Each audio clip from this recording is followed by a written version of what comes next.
రాశి అనే ఒక రామచిలుక బంగారు పంజరంలో ఉండేది. తన యజమాని చిలుకకు కావలసిన అన్ని సౌకర్యాలు ఏర్పాటు చేసేవాడు. అయినా ఆ చిలుక మాత్రం ఎప్పుడూ నా లైఫ్ ఇంతే, ఇక్కడే ఉండాలి, వీళ్ళు పెట్టిందే తినాలి, బయటకు వెళ్ళడం అవ్వదు అని ఎన్నో ఆలోచనలు చేస్తూ ఏం మాట్లాడకుండా ఏడుస్తూ ఉండేది. నేను ఎంత బాగా చూసుకుంటున్నా ఈ చిలుక ఇంత బాధగా ఎందుకుంటుంది అని యజమాని కూడా బాధపడేవాడు. ఒకరోజు రాశి, నీకేదైనా సమస్య ఉంటే చెప్పు, సంతోషంగా ఉండు అని అడుగుతాడు యజమాని. నాకు ఆకాశంలో ఎగరాలని ఉంది, అడవిలో విహరించాలని ఉంది, ఇక్కడ నాకు ఉండాలని లేదు అని చెప్పింది రాశి. ఆ మాటలు యజమాని మనస్సుకు బాధ కలిగించాయి. కానీ చిలుక సంతోషం కోసం ఆ బంగారు పంజరం తలుపు తీశాడు యజమాని. వెళ్ళు, నీకు నచ్చిన దగ్గర సంతోషంగా ఉండు అన్నాడు యజమాని. సంతోషంగా ఎగిరిపోయింది చిలుక. ఆకాశంలో విహరిస్తూ కింద అడవిని చూస్తూ సంతోషిస్తుంది. ఈలోపు ఒక గద్ద చిలుకను తరుముకుంటూ వస్తుంది. అది చూసిన చిలుక కంగారు పడుతుంది.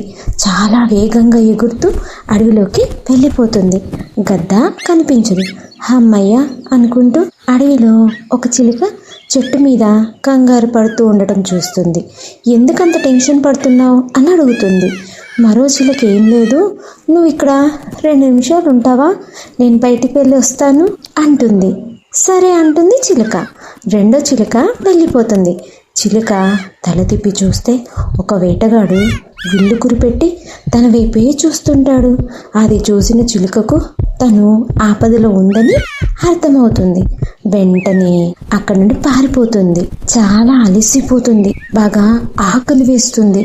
అదే నా పంజరంలోనే ఉంటే నా యజమాని చాలా బాగా చూసుకుంటాడు అని అనుకుంటూ తన ఇంటికి వెళ్ళిపోతుంది. యజమాని ఎప్పట్లాగానే ఫ్రూట్స్ కట్ చేసి పంజరంలో పెడుతూ తన చిలుకను తలుచుకుంటూ ఏడుస్తుంటాడు. ఈలోపు చిలుక యజమానిని చూసి కన్నీళ్లు పెట్టుకుంటుంది.